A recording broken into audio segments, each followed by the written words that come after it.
General Secretary Gorbachev, if you seek peace, if you seek prosperity for the Soviet Union and Eastern Europe, if you seek liberalization, come here to this gate.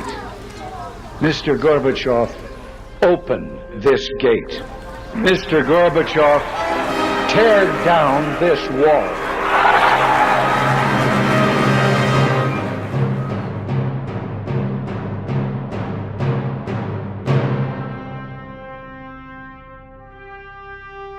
It was under President Reagan's leadership that the Berlin Wall came down, and communism rapidly began to lose its grip on the Soviet Union and Eastern Europe. No doubt, America's military-industrial complex also began to lose its grip on post-Cold War defense budgets. Enter Strategic Defense Initiative, or Star Wars, a proposed defense program that would leverage new technologies while potentially maintaining military-industrial budgets at a level they had become accustomed.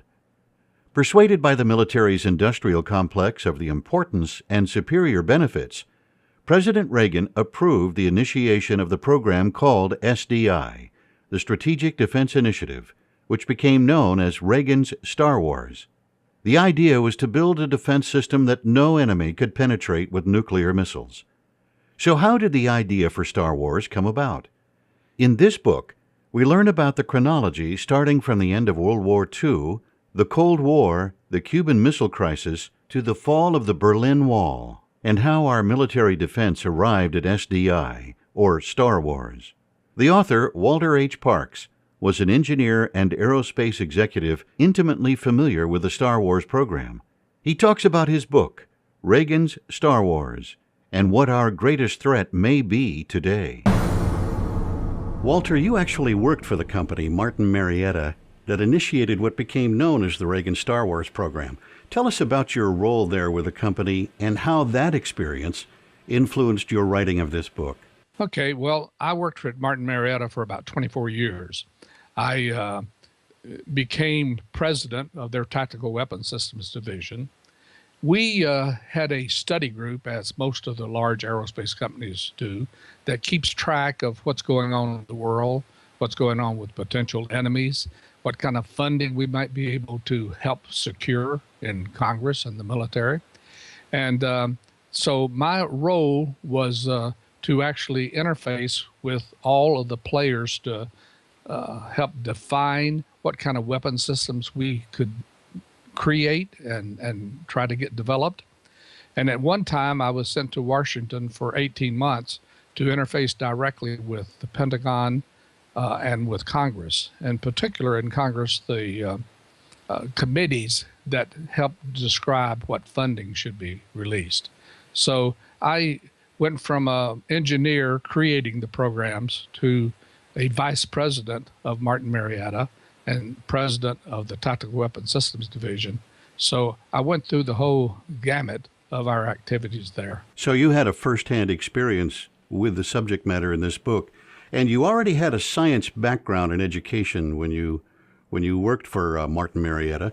Had you had any training or background or interest in writing books, and how did you become interested in writing, period? Well, as a technical engineer, I did a lot of writing of technical reports, and then continued to write proposals to the government to secure tactical weapon systems.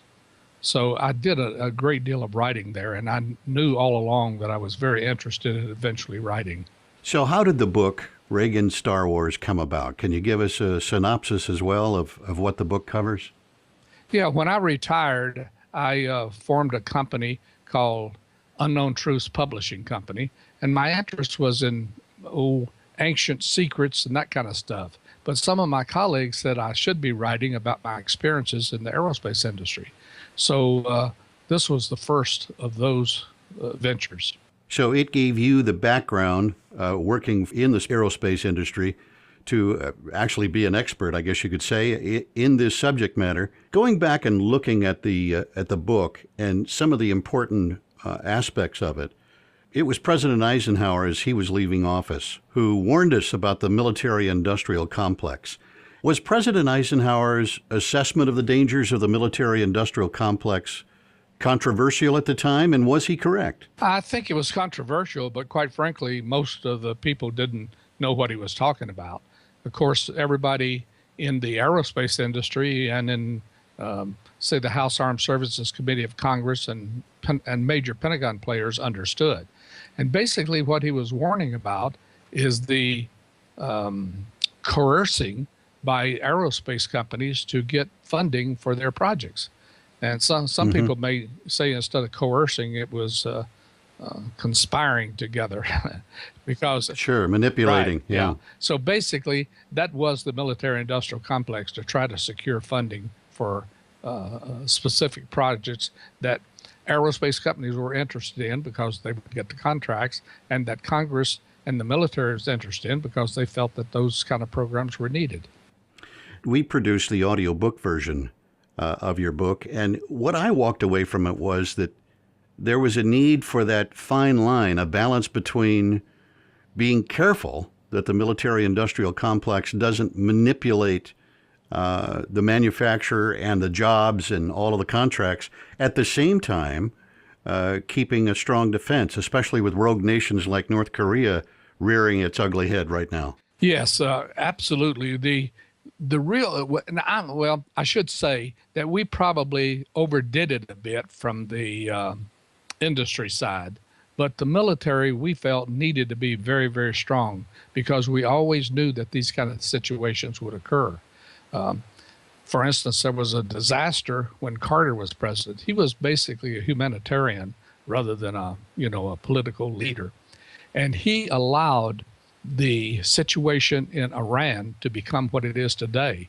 He actually participated in replacing the Shah and General Alexander, who was the general that interfaced with the Shah. And he did it because he thought humanitarian, the Shah shouldn't be such a strong ruler. Well, it resulted in the whole country being taken over by the radicals. And we've lived with that ever since.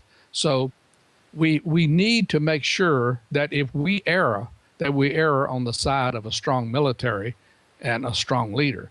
Now, I personally am concerned that President Obama is a humanitarian more so than he is a military leader. And I'm afraid that his inclinations towards humanitarian efforts may cause him to be a little weak on national security issues. I really, really fear that, particularly with the what we're seeing happening in South Korea now and what we recognize in Pakistan as a country with nuclear weapons, and they're very, very politically unstable. And then, of course, the biggest fear of all is Iran. We just absolutely can't allow them to acquire nuclear weapons. And we need a strong, strong military and particularly a strong political leader to keep that from occurring. And there are several lessons in your book about that, as you covered and recapped several decades going back to World War II and communism's rise, and then, of course, the Cuban Missile Crisis. So we have a lot to learn just from reading your book about the necessity of a strong military without overspending and putting our country in greater debt. Well, the whole idea that we created with the Strategic Defense Initiative was to, well, first of all, we recognized that peace was breaking out because the USSR was failing. And so we were afraid that the budgets would be drastically cut. And of course, our job in aerospace was to make sure those budgets maintained our standard of living, if you will. So we were very, very, very concerned about that. So as I read this book as a reader, or I listen to the audiobook as a listener, what am I going to walk away with? What am I going to conclude or learn from the Reagan Star Wars book? There's probably three basic things that led to Star Wars. Of course, the desire was the military-industrial complex, but the thing that really led to it was communism was becoming a viable major threat. Stalin had made communism work. He had done miraculous things. He put up the first Sputnik. He did wonderful things technology-wise. So communism became a major, major foe and potential threat to our way of life. The second thing that was the foundation that really started all of this was Hitler's development of the V-2, which was the first ballistic missile. It only went, 1,000 miles or so roughly, but he had plans to make it into a 15,000-mile ballistic missile that could attack the United States. So that caused all of us in aerospace to awaken to the fact that there was going to be ballistic missile threats. And the third thing, of course, was our own development of the atomic bomb and the use of it against Japan. So communism as the foe and ballistic missiles and atomic weapons combined to say we needed something drastic. And we needed it in the face of the fact that a lot of people thought that since USSR was failing, that peace was going to break out. So we had to do something significant. And what we recommended was that we leapfrog all of the current technology and start working on vast new technology of the future. And that's what the Strategic Defense Initiative was all about. Do you have any insight as to where our development with the new technologies is today or where it's going? Well, the company I work for got the first $1 billion contract to simulate what kind of elements needed to be in this mix. So I had a pretty good insight into which direction we should go and how we should go. But of course, we aerospace types typically do, we asked for more financing than the world could bear. So it sort of slowed down a bit, but it went through several different iterations, and it did result in some magnificent capability that we have today. Going back into the decades that you cover, all the way from World War II on, did you come to a conclusion yourself that we are now changing the definition of what is a strong military because of the technologies? I think so.